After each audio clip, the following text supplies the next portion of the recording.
amar y has perdido tu rumbo. La brújula consulta sin poder acertar. Piensas que no podrás llegar al puerto. Hermanos, que el Señor les bendiga. Es un gozo y un placer poder compartir con ustedes la palabra del Señor una vez más. Vamos a dar inicio al mensaje de esta hora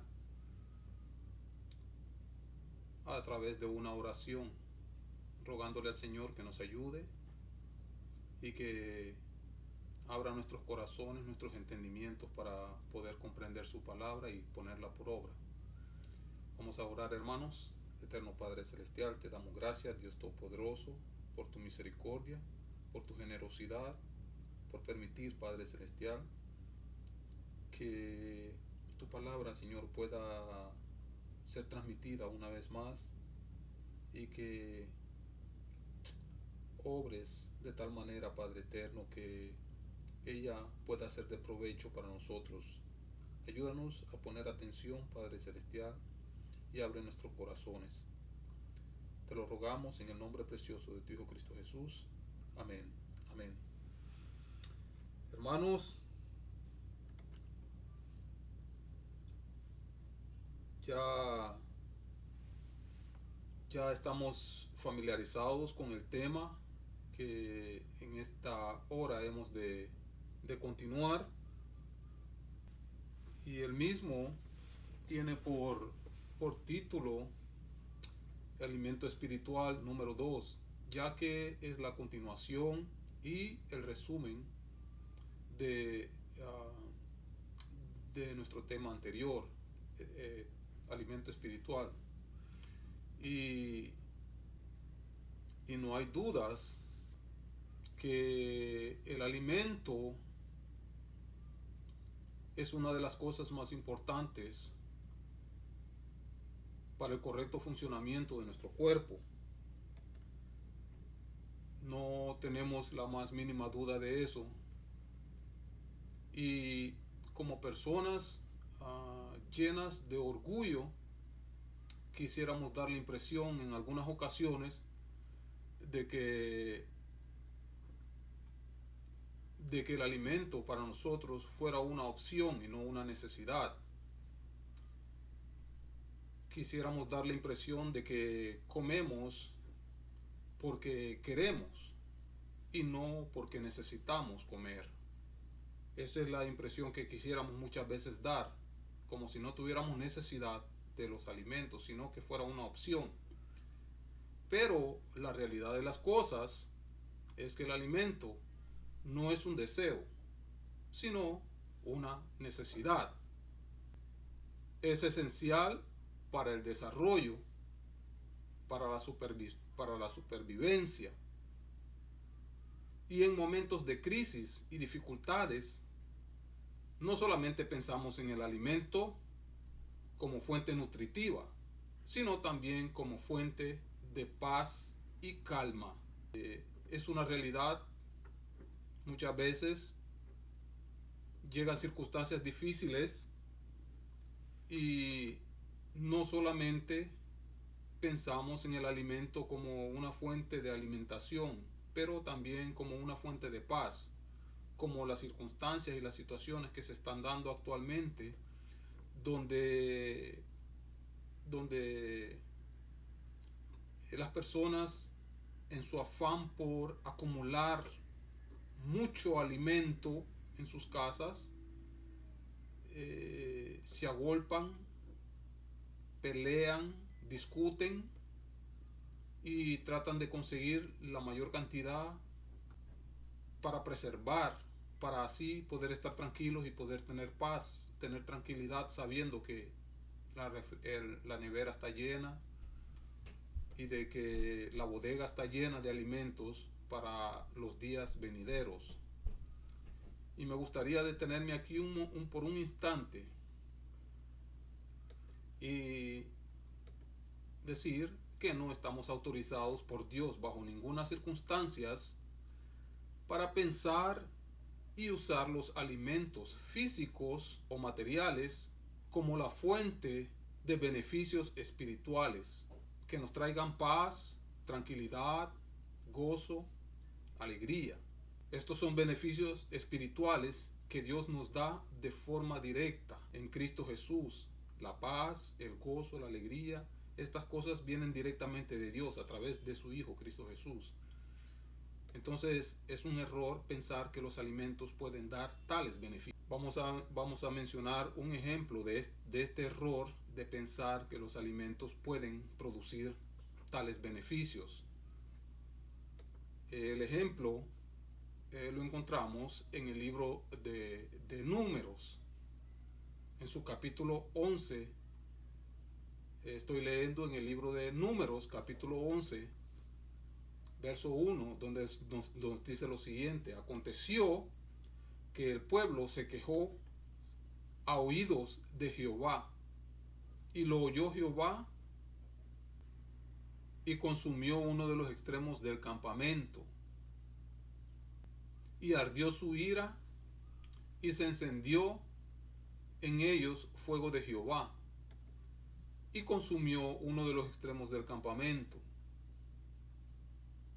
El verso 19 dice lo siguiente: no comeréis un día, ni 2 días, ni 5 días, ni 10 días, ni 20 días, sino hasta un mes entero, hasta que os salga por las narices y la aborrezcáis, por cuanto menospreciasteis a Jehová que está en medio de vosotros, y llorasteis delante de él, diciendo: ¿para qué salimos acá de Egipto? Entonces dijo Moisés: 600,000 de a pie es el pueblo en medio del cual yo estoy. Y tú dices: les daré carne y comerán un mes entero. Verso 22 dice lo siguiente: se degollarán para ellos ovejas y bueyes que les basten, o se juntarán para ellos todos los peces del mar, para que tengan abasto. Entonces encontramos seguidamente la respuesta de Jehová, la respuesta de Dios. Entonces Jehová respondió a Moisés: ¿acaso se ha acortado la mano de Jehová? Ahora veréis si se cumple mi palabra o no. Y vino un viento de Jehová y trajo codornices del mar, y las dejó sobre el campamento. Un día de camino a un lado, y un día de camino al otro, alrededor del campamento, y casi 2 codos sobre la faz de la tierra. Entonces el pueblo estuvo levantado todo aquel día y toda la noche y todo el día siguiente, y recogieron codornices. El que menos recogió 10 montones, y los tendieron para sí a lo largo alrededor del campamento. Aún estaba la carne entre los dientes de ellos antes que fuese masticada, cuando la ira de Jehová se encendió en el pueblo, e hirió Jehová al pueblo con una plaga muy grande. Nos detenemos por un momento y tratamos de hacer una imagen de lo que recién acaba de acontecer. El pueblo lloró, el pueblo se angustió por causa de que no había carne, por causa de que no tenían carne. La Biblia nos dice, según lo que hemos leído, que Dios lo escuchó y les respondió. Pero antes de responder, la Biblia dice que su fuego, su ira se encendió en un extremo del campamento. Pienso que el extremo en el cual se encendió el fuego fue en el campamento donde más concentración de murmuración había. Y como respuesta al lloro, como respuesta a la murmuración, esa es la respuesta de Dios al lloro y a la murmuración. El lloro, el llanto, no siempre es el resultado de un corazón acongojado y un corazón dolido. Muchas veces el llanto es el resultado de un corazón rebelde, es el resultado de un corazón insatisfecho, que no se satisface. Y su propósito en muchas ocasiones no necesariamente es una petición. El propósito del llanto no siempre es una petición o un clamor. El propósito del llanto en muchas ocasiones es la manipulación, es la exigencia, es la demanda, como en este caso. La respuesta de Dios, la vemos claramente, fue la ira. Dios respondió a una oración mal hecha. Dios dice, pedís y no recibís porque pedís mal. En Santiago, a esas peticiones mal hechas, como la murmuración y las exigencias, Dios responde a ellas de una forma airada. Eso es lo que nosotros estamos viendo aquí en este libro de Números, y vemos que Dios se airó y su respuesta no fue tan placentera como tal vez ellos hubieran querido. Y muchas veces nosotros hacemos lo mismo y nos acontece lo mismo también, donde no traemos nuestras peticiones a Dios en una forma pasiva, en una forma pacífica, sino de una forma airada. Nos airamos, murmuramos, reclamamos, exigimos. Entonces, la respuesta de Dios no son a veces como nosotros deseáramos, como en este caso. La respuesta de él fue drástica, e hirió Jehová al pueblo con una gran plaga.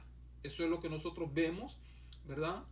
Y llamó el nombre de aquel lugar Kibrot Hatava, por cuanto ahí sepultaron al pueblo codicioso. Pongamos atención a esta palabra. Ahí sepultaron al pueblo codicioso. Más adelante vamos a ver un pasaje relacionado con la codicia también, en relación a este tipo de problemas que se presentan delante de Dios, y Dios las identifica como codicia, por lo cual la respuesta de él no es la que muchas veces nosotros deseamos. Hermanos, por la lectura de esta palabra hemos venido a ser testigos de al menos 4 cosas fundamentales en la vida del creyente. Número 1, el alimento no es un deseo solamente, ni una opción. El alimento es una necesidad.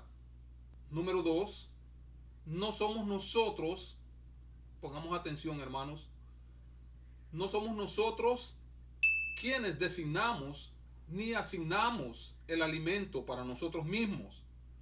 El alimento que nosotros digerimos no lo asignamos nosotros, se nos es asignado. Número 3, el alimento físico no produce beneficios espirituales como la paz, el gozo, la alegría. Esos beneficios no provienen del alimento físico, tengamos eso bien claro.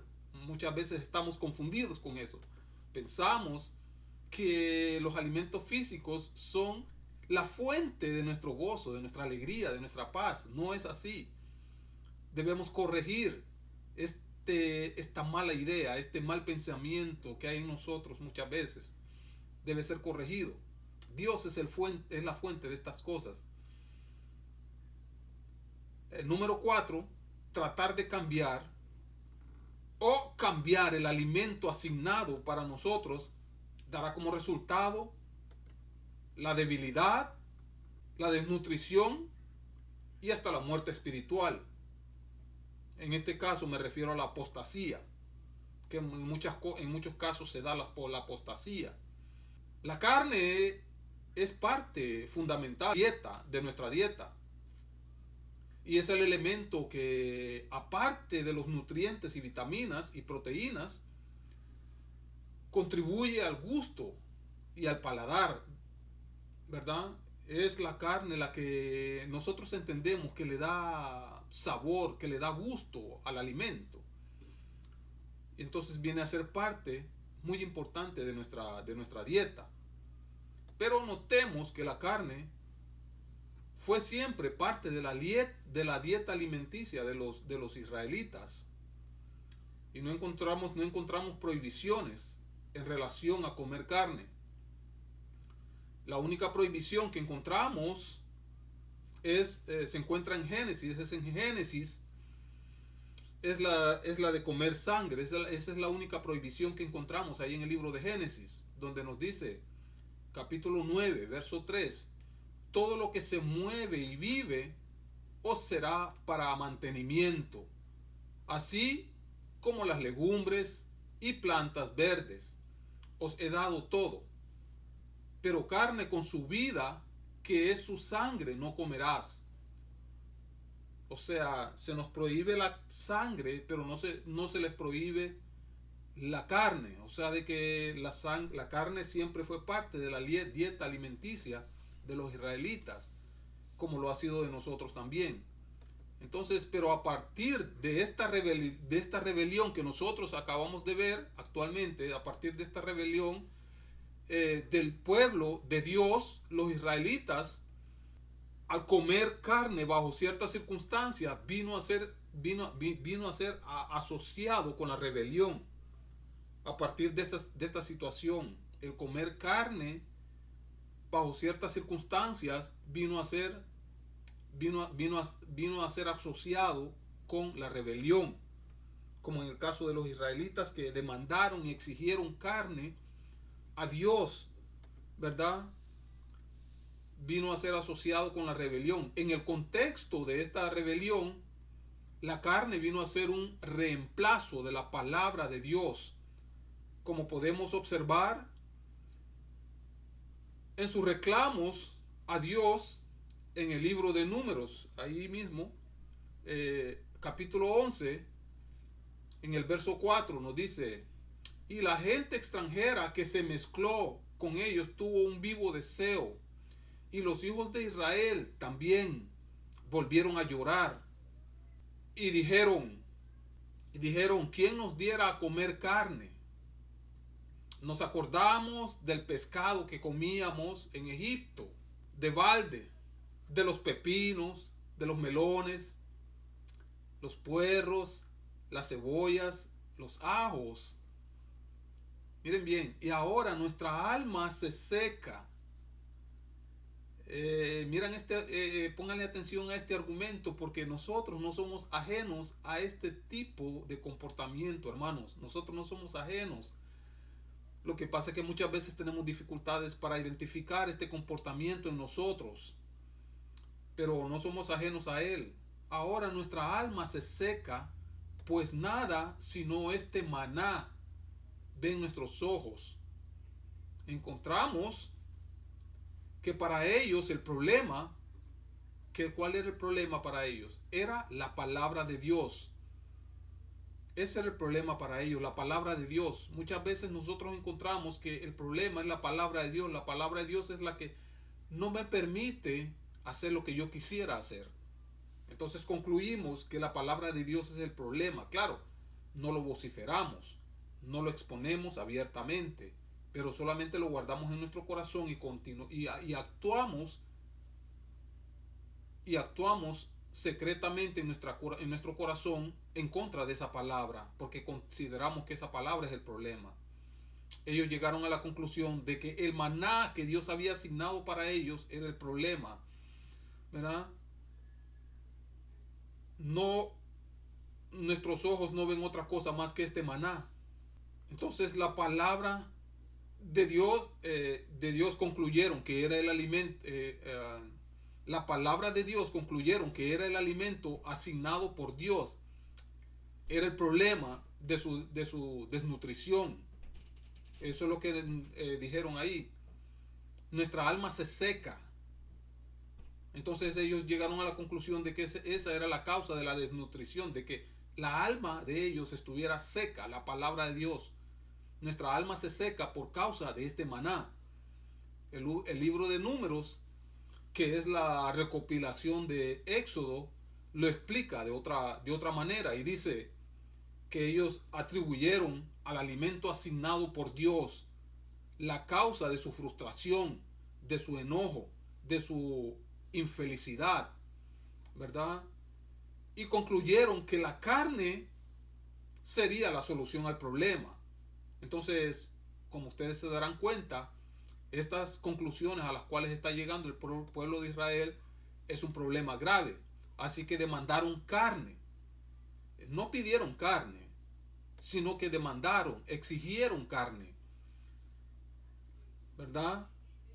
Estaban resueltos a regresar a su vida antigua como esclavos en Egipto, antes que conformarse con el maná, con ese maná que era tan liviano y sin sabor, con tal de comer carne en reemplazo del alimento señalado por Dios, que era el maná. Y el maná no era otro más que Cristo. Ese era el maná, no era otro más que Cristo, el Hijo de Dios. Así que para ellos el problema era la palabra de Dios. ¿Cuál era esa palabra de Dios? La palabra de Dios era el alimento que Él, Dios, había asignado para su pueblo. Esa era la palabra de Dios, el alimento que Él había asignado para su pueblo. El maná. Ese maná era tipo, representación, figura de Cristo, como podemos leer en el libro de Juan. En el libro de Juan lo dice claramente, ¿verdad? Juan 6:31. Nuestros padres comieron el maná en el desierto, como está escrito. Pan del cielo les dio a comer. Y en el verso 32 Jesús les dijo: de cierto os digo, no os dio Moisés el pan del cielo, mas mi Padre os da el verdadero pan del cielo. Mi Padre os da el verdadero pan del cielo. Un poquito más adelante, en ese mismo libro, en el verso 52, dice claramente: yo soy el pan vivo que descendió del cielo. Si alguno comiere de este pan, vivirá para siempre. Y el pan que yo daré es mi carne, la cual yo daré por la vida del mundo. Entonces, este pan que ellos estaban rechazando era el alimento asignado por Dios para ellos. Pero ese alimento se resumía en la palabra de Dios. O sea, solamente era de obedecer a la palabra de Dios y ellos vivirían por la obediencia a la palabra de Dios. Pero ellos rechazaron esa palabra de Dios, rechazaron las instrucciones de Dios. Actualmente, este mismo problema también se manifiesta en la iglesia actual y debemos saber identificarlo, ya que en nuestro caso, la carne, al igual que en el caso de los israelitas, se manifiesta a través de las murmuraciones y los reclamos en contra de las cosas establecidas por Dios. Así es que se manifiesta este mismo problema en medio de nosotros también. Los reclamos y las murmuraciones en contra de lo establecido por Dios. Y las cuales son una fuerte atracción para nosotros. Como nos dice Gálatas 5:19. Cuando muchas veces rechazamos lo establecido por Dios para satisfacer los deseos de nuestra carne. Y Gálatas lo describe de una forma clara, cuáles son estas inclinaciones, cuáles son estos deseos, ¿verdad? Y dice en el verso 19, capítulo 5, pero manifiestos son las obras de la carne, que son adulterio, fornicación, inmundicia, lascivia, idolatría, hechicería, enemistades, pleitos, celos, iras, contiendas, disensiones, herejías, envidias, homicidios, borracheras, orgías y cosas semejantes a estas, acerca de las cuales os amonesto, como ya os lo he dicho antes, que los que practican tales cosas no heredarán el reino de Dios. No heredarán el reino de Dios. Hermanos, ¿es la palabra de Dios para usted un problema? ¿Quisiera usted reemplazar esa palabra por las obras de la carne, que son tan atractivas y que saben muy bien al paladar? ¿O prefiere usted luchar contra esos deseos hasta hacerlos morir, como nos instruye la palabra del Señor en el libro de Colosenses, capítulo 3, verso 5, que nos dice lo siguiente: haced morir pues lo terrenal, o sea, las obras de la carne, en vosotros: fornicación, impureza, pasiones desordenadas, malos deseos y avaricia, que es idolatría, cosas por las cuales la ira de Dios viene sobre los hijos de desobediencia, en las cuales vosotros también anduvisteis en otro tiempo, cuando vivías en ellas.